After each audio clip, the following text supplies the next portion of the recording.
සුබ දවසක් වේවා ඔයාලා හැමෝටම.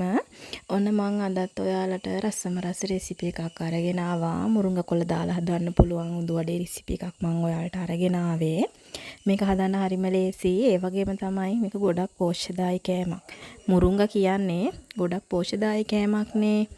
ඉතින් මං අපේ ගෙදර තියෙන මුරුංග ගහෙන් මේ විදිහට මුරුංග කොළ ටිකක් කඩා ගන්නවා. අපේ ගෙදර හැම තැනම තියෙන මුරුංග ගස්. ඉතින් මං එක ගහකින් මේ විදිහට මුරුංග කොළ දැල්ලෙන් තමයි කඩාගන්නේ.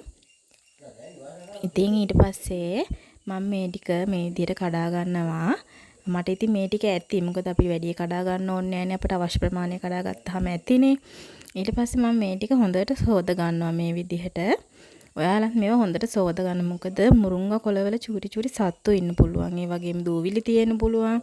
ඒක නිසා ඔයාලා සෝද ගන්න හොඳට මුලින්ම මේ විදිහට. හොදගෙන මම මේ විදිහට කොළ එකින් එක කඩා ගන්නවා.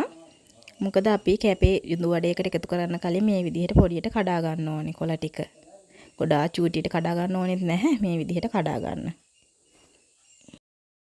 මේ විදිහට කඩාගෙන මම මේක පැත්තකින් තියා ගන්නවා. ඊට පස්සේ මම ගන්නවා මේ වගේ බෝල් එකක් අරගෙන මම ඒකට එකතු කර ගන්නවා පාන් පිටි වලින් ග්‍රෑම් 200ක්. එකතු කරගෙන ඒකටම කපාගත්ත ලොකු ලුණු ගෙඩියකින් බෑවක් මේ විදිහට චූටියට කපලා අරගන්න. ඊට පස්සේ ඒකට මම එකතු කර ගන්නවා කපාගත්ත අමු මිරිස් කරල් දෙකක්. හීනියට කපලා අරගන්න ඔයාලා. ඊට පස්සේ අපි අපේ මුරුංග කොළ ටික එකතු කර ගන්නවා මේ විදිහට ඔයාලට කැමති ප්‍රමාණය එකතු කර ගන්න පුළුවන්. ඊට පස්සේ ඒකටම ඊස්ට් තේ හැඳි භාගයක්. ඊට පස්සේ ලුණු තේ හැඳි භාගයක්. කෑලි මිරිස් වලින් තේ හැඳි භාගයකුත් එකතු කර ගන්නවා මේ වෙලාවේදී. ඊට පස්සේ ගම්මිරිස් වලින් තේ හැඳි භාගයක් එකතු කර ගන්නවා.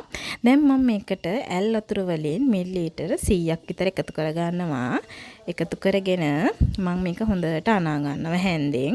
ඔයාලා ගන්න පිටි ප්‍රමාණය අනුව වෙනස් වෙන්න පුළුවන්. ඔයාලා ගන්න වතුර ප්‍රමාණය. ඊට පස්සේ මම මේක හොඳට මේ විදිහට අනා ගන්නවා. ඊට පස්සේ මට වතුර මදි කියලා හිතුණා. මම ඊට පස්සේ තවත් මිලිලීටර 20ක් විතර වගේ එකතු කර ගන්නවා මේ විදිහට. මට මේක හැන්දෙන් අනන්න අපහසුයි වගේ තේරුණ නිසා මම මේක අතින් අනා ගන්නවා. මේ විදිහට මං අතින් හොඳට අනා ගන්න. ඔයාලා මුලින්ම හැන්දෙන් අනන්න අවශ්‍යත් නැහැ. අතින්ම ඇනුවට ප්‍රශ්නයක්වත් නැහැ මේක.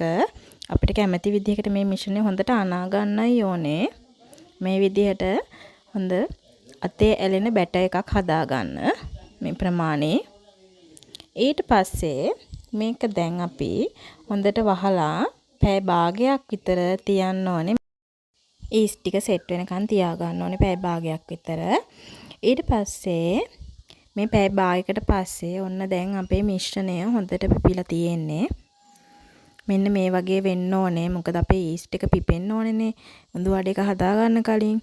ඊට පස්සේ මං අත් දෙකේ හොඳට වතුර ටිකක් ගාගෙන මේ වගේ උඩින් පොඩ්ඩක් අරගන්නවා අතින්. අතේ හොඳට වතුර ගා ගන්න නැත්තම් තෙල් හරි. එතකොට අපේ මේ මිශ්‍රණය අතේ ඇලෙන්නේ නැහැ.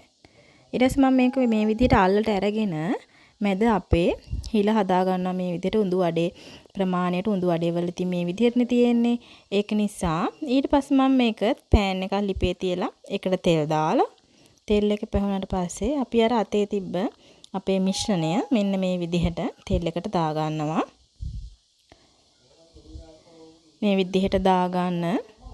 පරිස්සමෙන් කරන්න. ඔයාලා අතට තෙල් ඉහෙන්න පුළුවන්. ඉතින් දැන් මේක අපි මද ගින්දරේ දෙපැත්ත දාගෙන හිමීට තෙලේ බෙද ගන්නයි තියෙන්නේ. ඉතින් මේ විදිහට දෙපැත්ත දාගෙන ඔයාලා පරිස්සමෙන් දාගන්න. දාගෙන ඉතින් මේක තෙලේ බෙද ගන්න, මද ගින්දරේ බෙද ගන්න. මොකද නැත්තම් අපේ මේ උඳු වඩේ එකේ වටේ කර වෙන්න පුළුවන්. බලන්නකෝ ඔයාලා අපේ උඳු වඩේ එක බෙදිලා එනකොට ලස්සන පාටක් එනවා. මොකද අපි මුරුංග කොළ එකතු කරගත්ත නිසා උඳු වඩේ එකේ ලස්සන කොළ පාටක් තියෙනවා. ඒ වගේම තමයි මේක මාරම රස රෙසිපි එකක්. ඒ වගේම තමයි ගුණයි. ඔයාලට ගොඩක්ම කඩවල වලින් අරගෙන කනවට වඩා ගෙදරදී මේ විදිහට හදලා බලන්න. ඔන්න දැන් අපේ උඳු වඩේ එක මේ විදිහට බෙදිලා තියෙන්නේ හොඳට. මෙන්න මේ වගේ පාට වෙනකොට ඔයාලා මේක ලිපෙන් අයින් කරගන්න. අපේ හැන්දට දැනෙනවා මේක බැදිලා කියලා. ඉතින් මම දැන් මේක අයින් කරගන්නවා. අයින් කරලා ඉතින් ඔයාලට රස බලන්නයි තියෙන්නේ. මම එකට සම්බල් එකකුත් හදාගත්තා. ඔයාලට සම්බල් එක හදාගන්න රෙසිපි එක බලන්න ඕන නම් මම තෝසි හදන රෙසිපි එකේ දාලා තියෙන මම මේ සම්බෝල එක හදාගන්න විදිහ. ඔයාලා ඒක බලලා හදාගන්න. ඉතින් දැන් ඔයාලට මේක කැමති දෙයක් එක රස බලන්නයි තියෙන්නේ. ඇත්තටම මේකට සම්බල් එකක් ඕනෙම නැහැ කන්න. ඒ තරම් රසයි මේක අපිට නිකන් වුණත් කන්න පුළුවන්. ඒ තරම්ම රසයි. ඉතින් ඔයාලා අනිවාර්යයෙන්ම මේක try කරලා බලන්න. බලලා කොහොමද කියලා කමෙන්ට් එකකුත් දාගෙන යන්න මතක් කරලම. ඔයාලා මගේ YouTube channel එක subscribe කරලා නැත්නම් රසෝයා මල්ලි මගේ YouTube channel එක subscribe කරන්න අමතක කරන්න එපා. ඉතින් මම ඔයාලට ආයෙත් මේ වගේ අලුත්ම අලුත් රස වීඩියෝ එකක් අරගෙන ඉක්මනටම හම්බෙන්නම්. ඔයාලට සුබ දවසක්.